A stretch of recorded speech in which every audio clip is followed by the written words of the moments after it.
বলো তুমি কি চাও? খালি হাতে আমি ফিরে যেতে। বেশ, দেবে? আমি যা চাইবো দেবে? ও বন্ধু, যদি দেওয়ার হয় আমাকে তুমি এই কৃপা করো, এই আশীর্বাদ করো, তুমি আমাকে ভুলে গেলেও আমি যেন কোনোদিন তোমাকে না ভুলে যাইনি। আমায় চরণে ছাড়া ছাড়া করো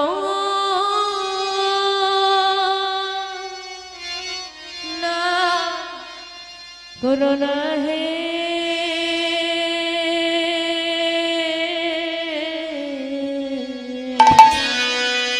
আমায় চরণ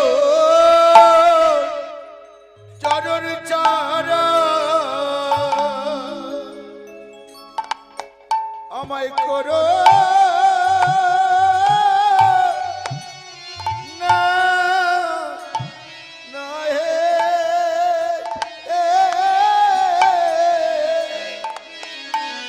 আমায় চরণে ছাড়া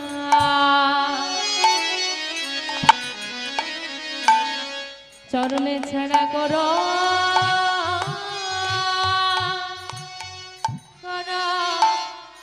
করো না হে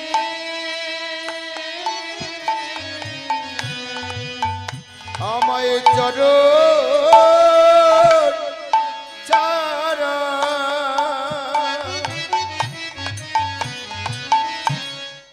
তোর ছাড়া করো না, করো না হে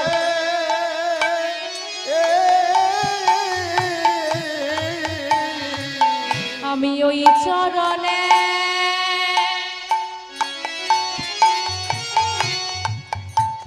চরণে শরণ নিলাম। আমায় চরণ ছাড়া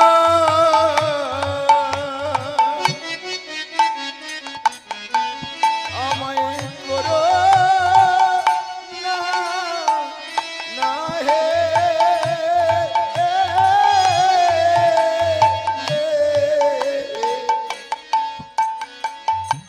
আমি ওই চরণে চরণে শরণ নিলাম।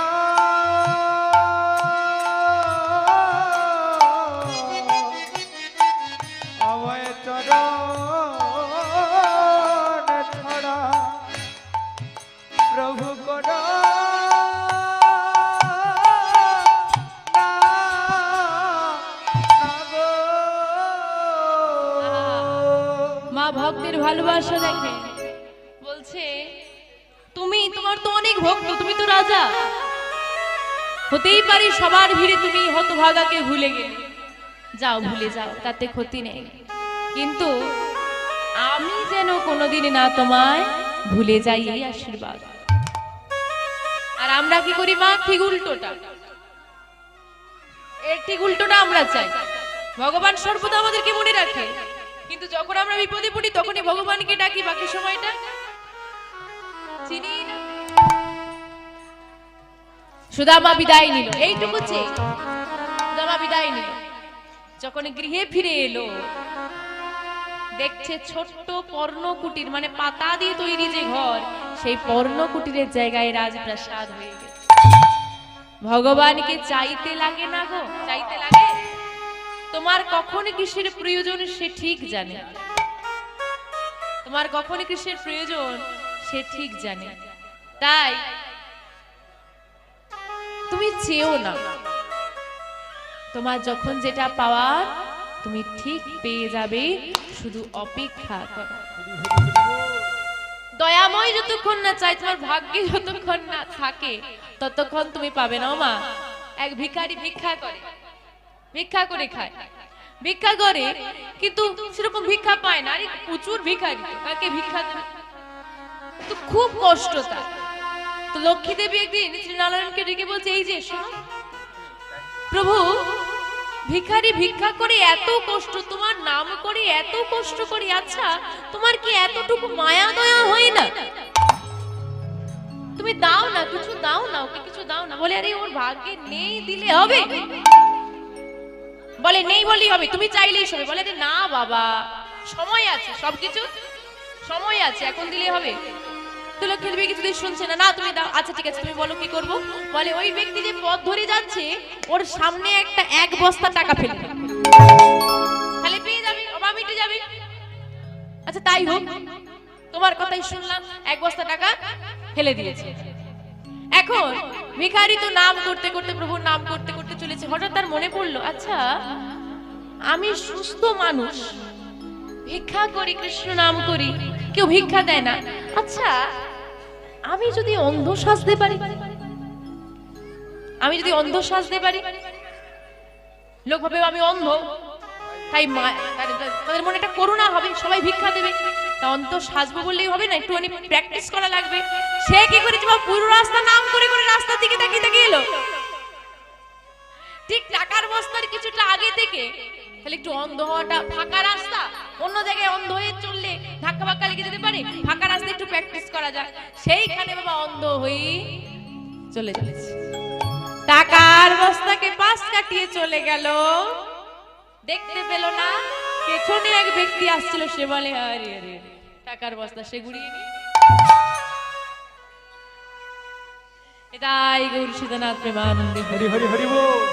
দেখেছেন তোমার, যতক্ষণ না তোমার সময় আসে, সময়ে সব হবে। তুমি শুধু ধৈর্য ধরো, তুমি শুধু তার উপর বিশ্বাস রাখো, তার চরণে বিশ্বাস রাখলে আর কিচ্ছু করা লাগবে না। আজকে চন্দ্রাবলী মাধবকে বলছে, হে মাধব তুমি আমাকে দিতে চাও তো বেশ, তোমার যদি আমার কাছে কিছু দেওয়ার থাকে, ও মাধব যদি কিছু দেওয়ার থাকে একটা কাজ করো, তুমি আমার হয়ে যাও। নিতাই গৌর হরি হরি হরি বল। হরি বল। মা ভগবান সব সহ্য করতে পারে, সহ্য করতে পারে না দুটি জিনিস, কি কি? ভক্তের নয়নের বাড়ি আর ভক্তের অহংকার।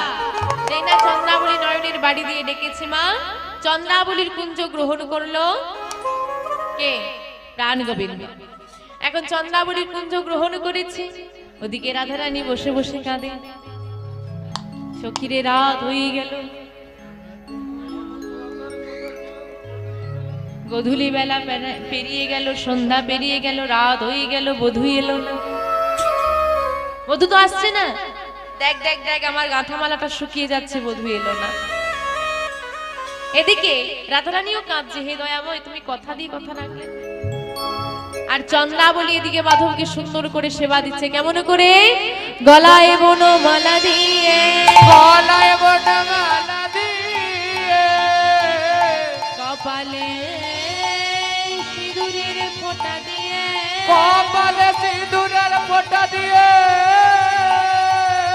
পরনে নিজ বসনে পরায়, পরনে নিজ বসন পরায়, সেবা দেয় আর বলে মাধব, ও হে মাধব নিজ গুণে সেবা হারা। তুমি তব নিজ গুণে, নিজ গুণে এসে সেবা করো গো।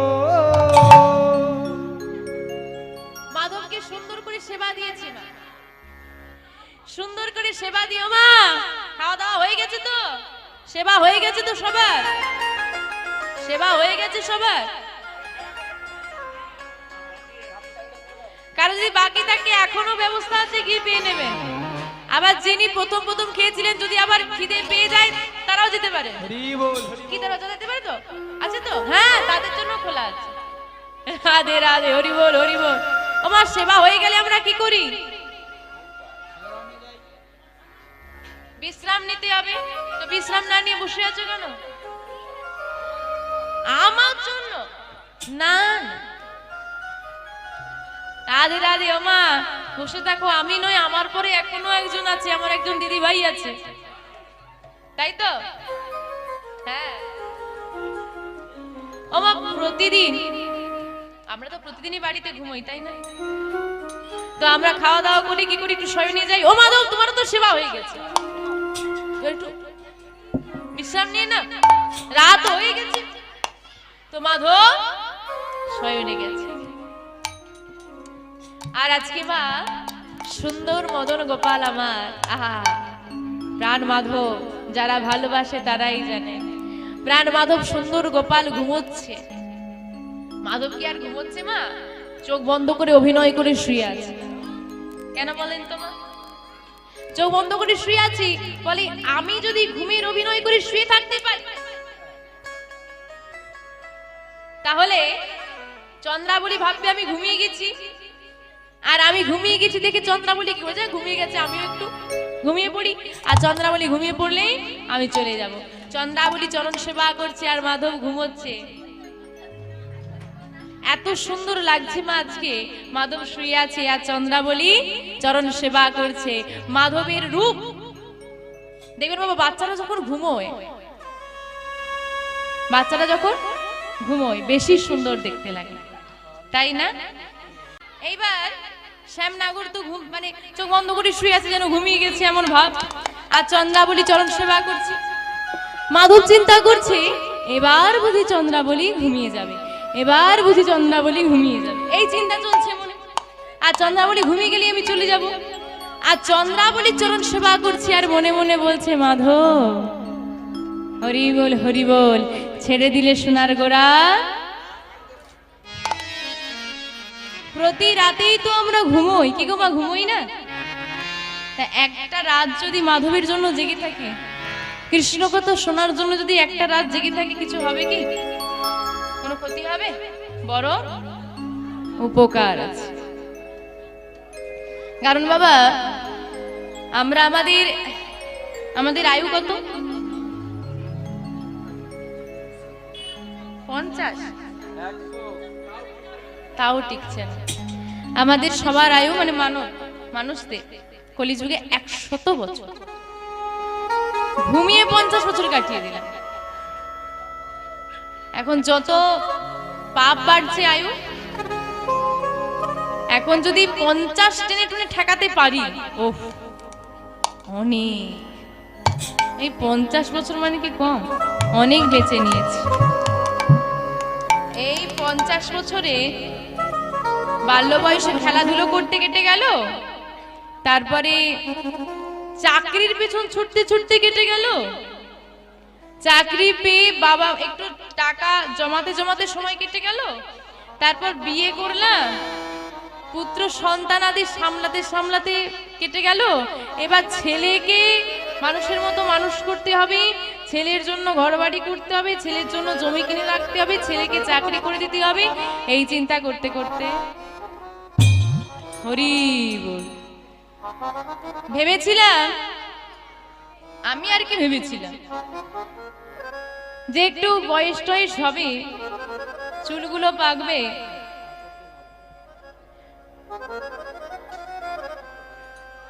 ধান বললে কান শুনবো, হ্যাঁ চোখে একটা চশমা পরবো, আর যখন নিজের পা ছেড়ে লাঠিতে ভর করে দাঁড়াতে হবে তখন না হয় হরি হরি বলে নেব। কি এই সিদ্ধান্ত সবার? তো আরে বয়স, এই বয়সটা কি নাম করার? নাম মানে কৃষ্ণ চরণের দাস আমরা কখন হতে চাই? একটু বয়স হলে, তাই তো? একটু বয়স হবে তখন আর আমার গলায় সোনার চেনটা মানাবে না, হ্যাঁ তখন আর সুন্দর সুন্দর রঙিন রঙিন জামা কাপড় পরতে পারবো না, বিয়ে বাড়িতে যেতে পারবো না, তখন হরি হরি বলতে হবে। তখন ওই সোনার চেন ছেড়ে তুলসীর মালাটা গলায় নেব। বেশ ভালো কথা, সত্যিই ভালো কথা, আমিও মানলাম। তোমরা যে বলছো কথাটা আমিও মানলাম। হ্যাঁ, বয়স হলে হরি নাম করবে, বয়স হলে গুরুচরণ আশ্রয় করবে, বৃদ্ধ হলে কণ্ঠে তুলসীর মালা পরবে। তুমি বৃদ্ধ হবে, তোমার বয়স হবে, সে গ্যারেন্টি আগে দাও, তারপর মানবে। দেবে? আমি বুড়ো হব এই গ্যারেন্টি দিতে হবে? কোনো গ্যারেন্টি নেই, কোনো গ্যারেন্টি নেই। তাহলে আজ আছি, এখন আছি, ঘন্টাখানেক পরও আমি থাকবো কিনা আমি জানি না। আজ আছি, এখন আছি, তো যা করব আজ করব, এখনই করব। আমি গুরুচরণ আশ্রয় করব তো এখনই করব, কারণ কখন কার জীবনে অন্ধকার নেমে আসে কেউ বলতে পারে না। কালকে সুন্দর একটা অরুণের উদয় হবে, হ্যাঁ কালকে সুন্দর একটা অরুণের উদয় হবে, কালকে সুন্দর একটা সকাল হবে, এই গ্যারেন্টি সবাই দেবে। তুমি সেই সকালটা দেখতে পাবে কিনা সে গ্যারেন্টি কেউ দেবে না।